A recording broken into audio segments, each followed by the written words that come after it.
Nung pagtas ko po i-out yung sarili ko, parang feeling ko po first step pa lang ng pagiging Becky ko. Kasi kapag naging Becky ka po, hindi lang yan Becky ka lang eh. Meron kalakip dyan na may mga panghusga, kasabihan ka pa ng abnormal, ganyan. Pero parang wala naman po sa amin yun bilang isang Becky. Hoy! Ano na naman ginagawa niyo dito?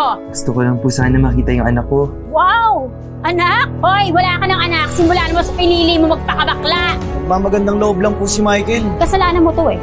Inagawa mo na magiging tatay yung apo ko. Ha? Kaya pues, magsama kayo hanggang impyerno. Gusto mo yata magkadimandahan pa tayo. Oh, pwede sige, magdemanda kayo. Kahit tanggapin niyo na lang po itong mga binili kong gamit para sa anak ko. May konting pera na rin po dyan. Hoy, hindi namin kailangan yan, ha? Hindi namin kailangan yung mga gamit nyo.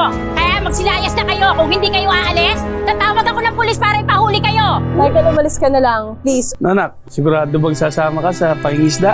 Okay naman po, tay. Sayang din po yung kita eh. Pangdagdag din sa gastos. Sobrang masaya po ako nung nakita ko pong umingiti si Papa kapag nakikita ko na kahit ganito po yung itsura ko, parang tanggap na tanggap niya.